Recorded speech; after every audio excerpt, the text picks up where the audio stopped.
Good morning students, myself Shan Patel. Today we are going to start part 7 or chapter number 1 crop production and management. जैसे कि बच्चों यहाँ पर हमारा chapter number 1 चल रहा है क्रॉप प्रोडक्शन एंड मैनेजमेंट। इसमें आज हमारा पार्ट नंबर 7 है। ओके, अब तक हमने पार्ट 1 to 6 समझ चुके। पार्ट 1 to 6 में हमने बहुत कुछ क्रॉप्स के बारे में इस चैप्टर में डिस्कस किया। पार्ट 1 में हमने व्हाट इज क्रॉप, क्रॉप क्या होता है उसके बारे में समझा। ओके, और क्रॉप के टाइप्स के बारे में समझा। पार्ट 1 में there are 2 types of crops, kharif crops and rabi crops. Okay, kharif crops जो है आपको याद हो तो रेनी सीजन में सॉइंग किया जाता है, रेनी सीजन में वो ग्रो होता है। और रबी क्रॉप्स जो है वो विंटर सीजन में ग्रो करते हैं। क्लियर। उसके बाद हमने पार्ट 2 में क्रॉप जो है वो ग्रोइंग करने के जो स्टेप्स जो है वो स्टेप्स के बारे में समझा था। क्रॉप ग्रोइंग करने के कुछ 7 स्टेप्स है, वो 7 स्टेप्स के बारे में हमने चैप्टर में डिस्कस किया था पार्ट 2 में। अब 7 स्टेप में जो फर्स्ट स्टेप जो था वो था preparation of the soil. Crops को ग्रो करने के लिए सबसे पहले तो हमारे पास लैंड चाहिए, है ना, फील्ड चाहिए ना। तो फील्ड में जो सोइल जो होती है उसको सबसे पहले तो प्रिपेयर करना पड़ता है क्रॉप ग्रो करने के लिए।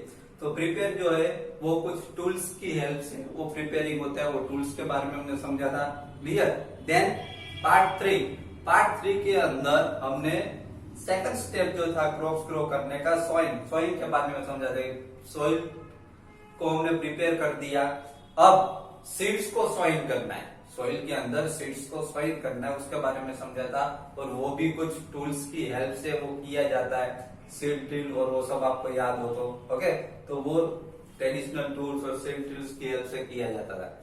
देन उसके बाद में हमने नेक्स्ट पार्ट में थर्ड स्टेप, कौन सा था third step? Yes, adding manure and fertilizer. Manure fertilizer के बारे में समझा था कि सीड्स को हमने सॉइंग कर दिया। सॉइंग करने के बाद उसके अंदर सोइल के अंदर फर्टिलाइजर और मैन्यूअर ऐड करना पड़ता है। उसके बारे में समझा था कि फर्टिलाइजर और मैन्यूअर ऐड करने से हमारा जो क्रॉप जो होता है, ओके, जो सोइल जो होती है, सोइल के अंदर न्यूट्रिएंट्स जो है वो इंक्रीज हो जाते हैं और उसकी वजह से क्रॉप का जो ग्रोथ जो होता है वो अच्छा होता है। ओके, तो ये थर्ड स्टेप था एडिंग मैन्यूअर एंड फर्टिलाइजर। उसके बाद में फोर्थ स्टेप हमने समझा था। फोर्थ स्टेप में था इरिगेशन। इरिगेशन के बारे में समझा था कि इरिगेशन जो है प्लांट्स क्रॉप्स को वाटरिंग करना। क्रॉप्स को जो वाटरिंग करते हैं, पानी पिलाते हैं, क्रॉप्स को वाटरिंग करते हैं, उसको इरिगेशन कहा जाता है। और इरिगेशन की हमने कुछ मेथड्स के बारे में समझा था। आपको याद हो तो ट्रेडिशनल मेथड्स कुछ थे इरिगेशन की, मॉडर्न में कुछ मेथड्स के बारे में समझा था। मॉडर्न मेथड में हमने स्प्रिंकलर सिस्टम समझी थी, ड्रिप सिस्टम समझी थी। ओके, तो ये सब था इरिगेशन। उसके बाद लास्ट लेक्चर में हमने फिफ्थ जो उसका स्टेप था, 5 नंबर का स्टेप जो था protect from the weeds. Crops protect from the weed. Crops को वीड्स से प्रोटेक्ट किस तरीके से किया जाता है। वीड्स मीन्स यू नो, आपको पता है कि वीड्स मीन्स क्या होता है? यस, वीड्स का मतलब होता है जो एक्स्ट्रा, जो अनडिजायरेबल प्लांट जो ग्रो हो जाते हैं क्रॉप्स के साथ, जो अनवांटेड प्लांट जो हमको नहीं चाहिए, वैसे अनडिजायरेबल प्लांट जो क्रॉप्स के ग्रास ग्रो हो जाते हैं उसको वीड्स कहा जाता है। और वो वीड्स किसकी हेल्प से रिमूव किया जाता है? खुरपी की हेल्प से, है ना। तो खुरपी की हेल्प से उसको रिमूव किया जाता है, सीड ड्रिल की हेल्प से भी उसको रिमूव कर सकते हैं। और यस, और आपको याद हो तो वो वीडीसाइड्स आपको याद हो तो केमिकल्स जो होता है, ओके, 2,4-D हमने समझा था, तो उसकी हेल्प से उसको स्प्रेड करके भी रिमूव किया जा सकता है। आज के लेक्चर में बच्चों पार्ट 7 में हम बहुत ही इंटरेस्टिंग टॉपिक के बारे में समझेंगे, जो 6 स्टेप जो है फार्मिंग का, जिसको हार्वेस्टिंग कहा जाता है। क्रॉप जब मेच्योर हो जाता है, क्रॉप जब कंप्लीट हो जाता है, ग्रोथ जब कंप्लीट हो जाता है, बाद में उसको हार्वेस्ट करना पड़ता है। तो हार्वेस्टिंग के बारे में आज के लेक्चर में समझेंगे। देखिए, harvesting of a crop is an important task. देखो, क्रॉप को हार्वेस्ट करना बहुत ही इंपॉर्टेंट टास्क है, क्योंकि क्रॉप रेडी हो जाता है, बाद में उसको हार्वेस्ट करना पड़ता है, उसको कटिंग करना पड़ता है। The cutting of crop after it is mature is called harvesting. देखिए, यहाँ पर हार्वेस्टिंग की डिफाइन दी है, the cutting of crop after it is mature, जब क्रॉप मेच्योर हो जाता है बाद में उसको जब कटिंग किया जाता है उसको हार्वेस्टिंग कहा जाता है। क्लियर? तो यहाँ पर हार्वेस्टिंग की डिफाइन हो गई। Then in harvesting crops are pulled out or cut close to the ground. देखो हार्वेस्टिंग किस तरीके से किया जाता है। हार्वेस्टिंग में कुछ क्रॉप्स ऐसे होते हैं जिसको ग्राउंड से ही पुल किया जाता है, अंदर से। ओके, लाइक कैरोट, कैरोट और आपने वो सब देखा होगा, तो उसको पुल किया जाता है। क्लियर? रेडिश, कैरोट वो सब ग्राउंड के अंदर होते हैं, उसको पुल किया, पूरा खींचा जाता है। और कुछ क्रॉप्स ऐसे होते हैं जिसको close to the ground, ground के नजदीक से उसको कट कर देते हैं। Clear? Now it usually takes 3 to 4 months for a serious crop to mature. देखिए यहाँ पर ऐसा बताया गया है, यूजुअली कब किया जाता है, जब 3 to 4 मंथ का जब क्रॉप्स हो जाता है, जब मैच्योर हो जाता है 3 to 4 मंथ, तो 3 to 4 मंथ के बाद जब क्रॉप मैच्योर हो जाता है तब ये हार्वेस्टिंग किया जाता है। Then harvesting in our country is either done manually by sickle और by a machine called harvester. देखिए बच्चों यहाँ पर ऐसा बताया गया है कि हार्वेस्टिंग, यहाँ पर आपके माइंड में क्वेश्चन अराइज हो कि सर हार्वेस्टिंग जो है किसकी हेल्प से किया जाता है, किसकी कौन से टूल्स की हेल्प से किया जाता है। तो हार्वेस्टिंग जो है एक तो सिकल की हेल्प से किया जा सकता है। सिकल, सिकल आपने देखा ही है, सिकल ना देखा तो यहाँ पर देखिए फिगर दिख रही है सिकल की, देखिए इसको सिकल कहा जाता है। तो ये सिकल जो होता है, सिकल से ग्राउंड के नजदीक से ही क्रॉप्स को कट किया जाता है। क्लियर? देन और by a machine called harvester, और एक मशीन जो आता है हार्वेस्टर, तो हार्वेस्टर मशीन की हेल्प से भी हार्वेस्टिंग किया जाता है। Okay, now in the harvested crop the grain seeds need to be separated from the chaff. This process is called the threshing. देखिए बच्चों यहाँ पर थ्रेसिंग की डिफाइन दी है। What is threshing? यहाँ पर थ्रेसिंग की डिफाइन दी है कि हमने क्रॉप्स को हार्वेस्ट कर दिया। चलो समझ लो, हमने क्रॉप्स को हार्वेस्ट कर दिया। अब हार्वेस्ट करने के बाद क्रॉप्स के अंदर जो ग्रेन्स जो होते हैं, ग्रेन सीड्स, ओके, तो वो ग्रेन्स को चाप से सेपरेट करना पड़ता है, अलग करना पड़ता है ग्रेन्स को। तो this process is called the threshing. इस प्रोसेस को थ्रेशिंग कहा जाता है, ग्रेन्स को अलग करने की जो प्रोसेस जो है। This is carry out with the help of a machine called combine. इसको कंबाइन मशीन की हेल्प से किया जा सकता है threshing, which is in fact a harvester as well as thresher. देखो बच्चों ये कंबाइन मशीन में दोनों हो सकता है, दोनों मिक्स है, हार्वेस्टर एंड थ्रेशर, ये दोनों का कंबाइन, इसलिए उसको कंबाइन मशीन कहा जाता है। याद रखेगा, इसको कंबाइन मशीन क्यों कहा जाता है, क्योंकि उसके अंदर हार्वेस्टर एंड थ्रेशर दोनों का कंबाइन है। वो हार्वेस्टर और थ्रेशर दोनों का कंबाइन है, इसीलिए उसको कंबाइन कहा जाता है। क्लियर? ओके, तो यहाँ पर हो गया कि थ्रेसिंग जो है वो किस तरीके से किया जाता है। थ्रेसिंग जो प्रोसेस जो है मीन्स सीड को चाप से सेपरेट करने की जो प्रोसेस है उसको थ्रेसिंग कहा जाता है, और थ्रेसिंग जो है वो कंबाइन मशीन की हेल्प से किया जाता है। क्लियर?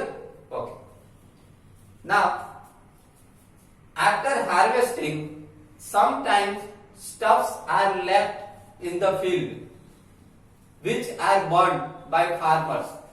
देखिए यहाँ पर ऐसा बताया गया है कि मोस्ट ऑफली क्या होता है कि आफ्टर हार्वेस्टिंग के बाद कुछ स्टफ्स जो है वो फील्ड में ही पड़ा रहता है, and which are burn by farmers जो है उसको बर्न कर देते, उसको जला देते।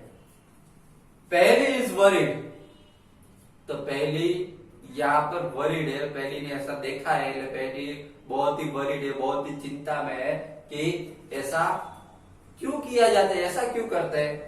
She knows that it causes pollution, क्योंकि पहली को पता है कि जब ये चाप और ये स्टव्स, ये जो वहां पे फार्मर्स जो होते हैं जो फील्ड में जब उसको बर्न करते हैं, उसको जलाते हैं, तो उसकी वजह से जो स्मोक निकलता है उसकी वजह से पॉल्यूशन क्रिएट होता है। इट में ऑल्सो कैच फायर, देखिए इसकी वजह से फायर भी लग सकती है ना, फील्ड में गए, चाप जो है स्टब जो है वो बर्न करेंगे, उसको जलाएंगे, तो इसकी वजह से फायर भी लग सकती है। And damage the crops lying in the fields, और फील्ड में जो क्रॉप्स जो होता है, अपनी फील्ड में नहीं तो उसके अपने अराउंड जो फील्ड में जो क्रॉप्स होते हैं उसको वो भी बर्न हो सकता है, वो भी डैमेज हो सकता है। क्लियर? इसलिए ऐसा बताया गया है कि इसको फार्मर्स को पहली जो है वो ऐसा मैसेज देना चाहती है कि स्टॉक जो है उसको बर्न नहीं करना चाहिए, उसको जलाना नहीं चाहिए। उसकी वजह से दोनों साइड से हमें हार्मफुल है, एक तो पॉल्यूशन क्रिएट होता है और दूसरा क्रॉप जो है वो क्या हो सकता है, क्रॉप्स डैमेज हो सकता है। Then farmers with small holdings of land do the separation of grain and chaff by winnowing। देखिए बच्चों यहाँ पर ऐसा बताया गया है कि जो फार्मर्स जिसके पास बहुत ही कम लैंड है, ओके, अगर लैंड जो है, लैंड का एरिया जो है उनके पास कम है, तो जो क्रॉप्स जो होगा वो भी उसके पास कम ग्रो होगा। समझ में आ रहा है? इसी की वजह से वो क्या करते हैं, कुछ फार्मर्स जो है वो ग्रेन्स और चाप दोनों को सेपरेट करने के लिए विनोविंग मेथड का यूज करते हैं। आपको पता है विनोविंग मेथड जो है 6th स्टैंडर्ड में, 7th स्टैंडर्ड में, दोनों में आप पढ़ चुके हैं winnowing method. You have already studied in class 7, sorry class 6, class 6 में आप पढ़ चुके हो। हाँ 7 में भी पढ़ चुके हैं, 6 और 7 दोनों में पढ़ चुके हो विनोविंग मेथड किस तरीके से होती है। देखो विनोविंग मेथड जो है उसके लिए एक विनोविंग मशीन आता है। आपने ना देखा हो तो यहाँ पर मैं फिगर देखा हो, ये फिगर देखिए ध्यान से, ये विनोविंग मशीन की फिगर है। विनोविंग मशीन में ये विनोविंग मशीन की हेल्प से ग्रेन्स और चाप जो है वो सेपरेट किए जाते हैं। ओके, तो ये विनोविंग मशीन है। तो यहाँ पर हमने समझ लिया कि ग्रेन्स और चाप जो है उसको हार्वेस्ट करने के बाद किस तरीके से उसको सेपरेट किया जाता है। ओके, अब हम समझेंगे कि हार्वेस्टिंग जो है, हार्वेस्टिंग कुछ फेस्टिवल्स भी हमारे फार्मर जो है वो सेलिब्रेट करते हैं। देखिए किस तरीके से करते हैं, देखते हैं।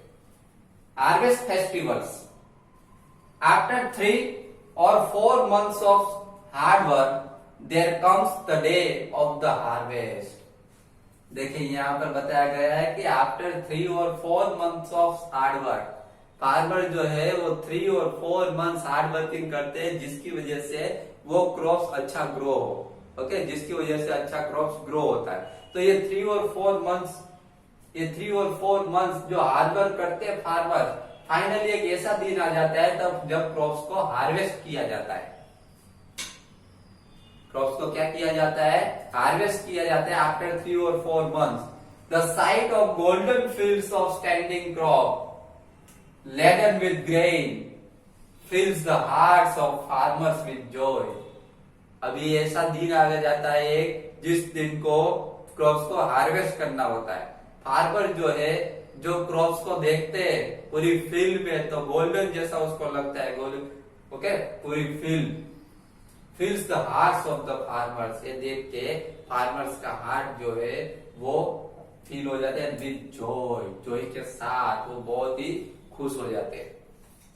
The efforts of the past season have borne fruit and it is time to relax and enjoy a little. इस दिन हार्वेस्टिंग का जब दिन आता है तब फार्मर जो है वो अपने लास्ट सीजन जो है, लास्ट सीजन में जो उन्होंने जो मेहनत की है उसका उसको अभी फार्मर्स को अभी फल मिला है। पूरे खेत में पूरा क्रॉप जो है वो गोल्डन गोल्डन दिख रहा है उसको, पूरा क्रॉप्स। ओके, तो ये हार्वेस्ट का जो दिन आता है वो उसके लिए बहुत ही बेस्ट हैप्पीनेस का दिन होता है, उसके लिए एंजॉय वाला दिन होता है। इसके बाद उसको रिलैक्सेशन मिलता है, जब क्रॉप अच्छा ग्रो हो जाता है वो रिलैक्स फील करते हैं और एंजॉय करते हैं।